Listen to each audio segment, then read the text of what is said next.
আমাদের পার্শ্ববর্তী রাষ্ট্র এক সময় বলতো ইসলামকে অন্য কোনো ধর্ম দিয়ে এটাকে মোকাবেলা করা যাবে না, ইসলামকে মোকাবেলা করতে হবে ইসলামের মধ্য থেকে একটা গোষ্ঠী তৈরি করে তাদেরকে প্রতিরোধ করতে হবে।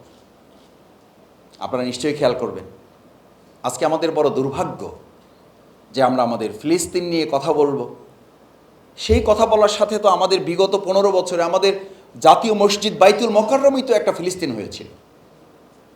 কতবার রক্ত ঝরেছে এখানে, কত ভাইদেরকে এখানে বারান্দায় গুলি করে ফেলে রাখা হয়েছে, কত জুমার মসজিদে ঢুকতে গিয়ে আমাদের ভাইদের, আমি তো দেখি যে কখনো কখনো বাইতুল মাকদাসও আমাদের জাতীয় বাইতুল মোকাররমের চেয়ে ফিরেছিল বিগত 15 বছর।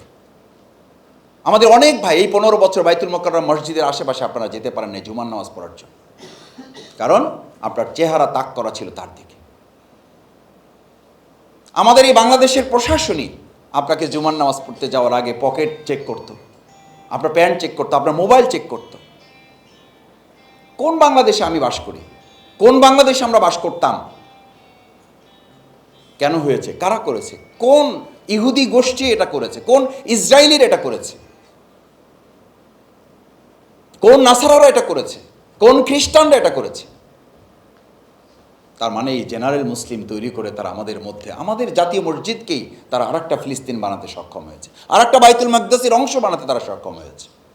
আমাদের লড়াইটা ফিলিস্তিন পর্যন্ত পৌঁছার আগে আমরা আমাদের জাতীয় মসজিদ বাইতুল মোকাররম পর্যন্তই তারা আমাদেরকে আটকে দিতে সক্ষম হয়েছে। আমরা আমাদের হামাসের ভাইদের নিয়ে কথা বলবো কখন? আমরা তো আমাদেরকে নিয়ে ব্যস্ত হয়ে পড়েছি।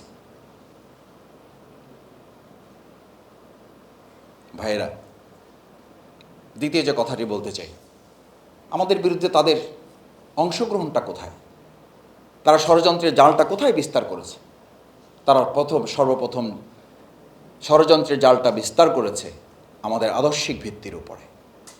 এই আদর্শিক ভিত্তির উপরে জালটা বিস্তার করতে গিয়ে তারা আমাদেরকে দ্বিতীয় যে মুসলিমের অংশের নাম দিয়েছে, সেই অংশের নাম হয়েছে, একটা সুন্দর নাম তারা ঠিক করেছে, ট্রেডিশনাল মুসলিম। তারা নামাজ পড়বে, তারা রোজা রাখবে, তারা হজ করবে, তারা জাকাত দিবে, তারা সাদাকা দিবে, তারা ঘুষও খাবে, সুদও খাবে, বছরের পর বছর তারা হজও করবে, তারা উমরা করবে, সাদাকা করবে, তাহাজ্জুদও করবে, নফল রোজায় তারা অভ্যস্ত হবে।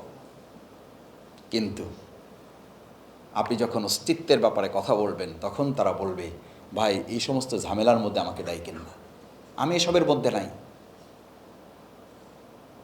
কোরআনে আল্লাহ তাআলা এটাকে উল্লেখ করেছেন, লাফতিন মিনকুম, তোমাদের কাছে যখন এই আহ্বান করা হয় এই সমস্ত মজলুম মুসলিমদের জন্য লড়াই করার, তখন তোমরা এটাকে ঝামেলা মনে করো, তখন তোমরা এটাকে নিজেদের জন্য একটা উদ্ভট কাজ মনে করো। কি আজগুবি কথা! এটা আজকের কথা না, এটা সেই প্রিয়নবী মুহাম্মদ রাসূলুল্লাহ সাল্লাল্লাহু আলাইহি সাল্লামের সময় যখন যুদ্ধের আহ্বান করা হতো, মুসলিমদের জন্য যখন লড়াইয়ের কথা বলা হতো, তখন মুসলিমদেরই কিছু অংশ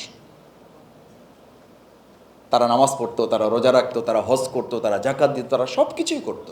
শুধু এই আল জিহাদু খুলুকি, আল্লাহর জীবন, আল্লাহর বিধানকে উজ্জীবিত করার জন্য, এই পথে যারা লড়াই করবে সাহস হিম্মত বলিষ্ঠতারই তাদের পাশে দাঁড়াবার জন্য যে সাহসটুকু করার, এইটুকু করতে এটাকে তারা নাম, তাদের ভাষায় কোরআন তাদের নাম দিয়েছে আল্লাহ তাফতিন মিনকুম, এটাকে তারা নাম দিয়েছে। আর আল্লাহ তাআলা বলেন, এই আল্লাহর ভাষাটা আমাদেরকে মাথায় ধারণ করতে পারলে আজকের এই ফিলিস্তিন মুক্ত হবে, বাংলাদেশ মুক্ত হবে, গোটা বিশ্ব মুসলিম উম্মাহ মুক্তির রাস্তা পাবে। যতক্ষণ পর্যন্ত এটাকে আমরা ফিতনার জায়গা থেকে, এটাকে আমরা সমস্যার জায়গা থেকে মাথা থেকে সরাতে না পারবো, যে ফিতনা এটা নয়, বরং ফিতনা হচ্ছে আলা ফিল ফিতনাতে সাকাতু।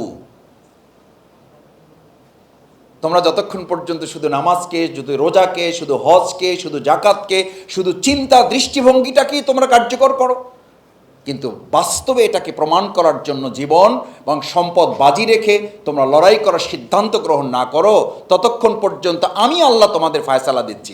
আলা ফিল ফিতনাতে সাকাতু, শুধু বাইতুল মাকদিস না, গোটা বিশ্ব মুসলিম তোমাদেরকে আমি একটা সমস্যার মধ্যে ফেলে রাখবো। আমরা আল্লাহর সেই বিধানের আলোকে এখন সমস্যার মধ্যে পড়ে আছি, আল্লাহর সেই শাস্তির আলোকে আমরা সমস্যার মধ্যে পড়ে আছি। তাহলে মুক্তির উপায় কি? মুক্তির উপায় আল্লাহ সুবহানাহু ওয়া তাআলা তা ঠিক করে দিয়েছেন। ইন্নাল্লাহা ইউহিব্বুল্লাযীনা ইউকাতিলুনা ফী সাবিলিহি সাফফান কাআন্নাহুম বুনিয়ানুম মারসুস। এই বুনিয়ানি মারসুসের জায়গাটাকে এখন গোটা পৃথিবী একটা সুন্দর নাম দিয়েছে, ইউনিটি অফ স্ট্রেংথ, ঐক্যের শক্তি। কথায় কথায় আমরা জাতীয় ঐক্যের কথা বলি, কথায় কথায় আমরা বিশ্ব গোটা মানব সভ্যতার ঐক্যের কথা বলি, কিন্তু কি দুর্ভাগ্যের ব্যাপার, আমাদের জাতীয় ঐক্য তো বহু পরের কথা। আমরা আমাদের ধর্মের দিক থেকে, ইসলামের ভিত্তিতে, আমরা আমাদের ভালোবাসার ভিত্তিতে আমাদের নিজেদেরকে তৈরি করার জায়গাটাও আমরা আজকে হারিয়ে ফেলেছি। সম্মানিত ভাই এবং বন্ধুগণ, আজকে এখানে যারা আছেন, আমি আপনাদেরকে আরেকটি কথা স্মরণ করাতে চাই। দেখেন, যে রাষ্ট্রে, যে সমাজ আমরা বসবাস করছি, সেই রাষ্ট্র এবং সেই সমাজ আমাদেরকে এমন একটা জায়গায় নিয়ে এসেছে, জায়নবাদ, ইহুদিবাদ আমাদের রন্ধ্রে রন্ধ্রে শুধু প্রবেশ করে নাই, আমাদের নিজেদের মধ্যেও প্রবেশ করেছে। আমাদের ভিতরে তারা ঢুকে পড়তে সক্ষম হয়েছে, শুধু ঢুকে পড়তে সক্ষম হয় নাই, আমাদের মধ্যে তারা এমন বিভেদ তৈরি করতে পেরেছে। আমার একজন শ্রদ্ধেয় প্রিন্সিপাল ছিল, উনি এই ফিলিস্তিনের প্রসঙ্গ আসলেই বলতেন, ফিলিস্তিনের ইস্যু পরে কথা বলো। আমি বললাম, কেন হুজুর? আমি ছোটোখাটো মাদ্রাসায় পড়ার সুযোগ পেয়েছি, আমার সেই শ্রদ্ধেয় প্রিন্সিপাল এখনও বেঁচে আছেন। আমি জিজ্ঞেস করতাম, হুজুর কেন ফিলিস্তিন নিয়ে পরে কথা বলতে হবে? বলছিস, দেখো ছোটোখাটো সময় তোমরা যখন বয়স ছোটো ছিল মাছ ধরতে তো গিয়েছে। আমি বললাম, হ্যাঁ গিয়েছি।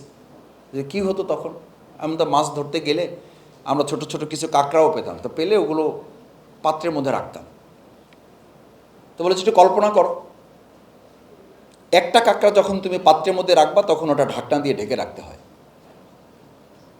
কিন্তু যখন তুমি অনেকগুলো কাঁকড়া এক জায়গায় রাখবা তখন তোমাকে আর ওটা ঢাকনার প্রয়োজন হয় না, ওটা উন্মুক্ত রাখলেও চলবে।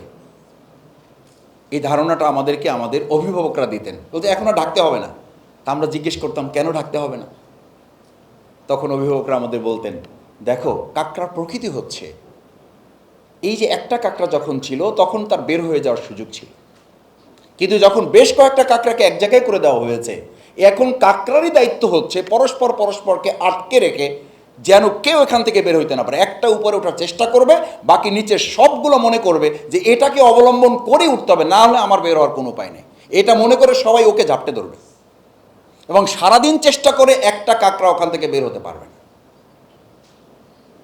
আমার শ্রদ্ধেয় সেই প্রিন্সিপালের কথা স্মরণ করছে এই কারণে যে আমাদেরকে এই নাসারা ইহুদি খ্রিস্টান গোষ্ঠী খুব পরিকল্পিতভাবে, আমি শব্দটা ব্যবহার করছি সম্মান এবং মর্যাদা রেখেই, যে আমাদেরকে তারা কাঁকড়ার জাতিতে পরিণত করতে সক্ষম হয়েছে। আমরা কেউ একটু আগাতে চাইলে আমাদের নিজেদের মধ্যেই আমরা কেউ কাউকে টেনে নিচে নামাতে ব্যস্ত হয়ে পড়ছি। আমরা আমাদের কেউ একটু এগিয়ে গেলে আমরা মনে করছি সে এগিয়ে যাচ্ছে, আমাকে পিছনে ফেলে যাচ্ছে, কিন্তু আমরা মনে করছি না সে এগিয়ে যাওয়াটাই আমার আরেকটা রাস্তা তৈরি করে দিচ্ছে।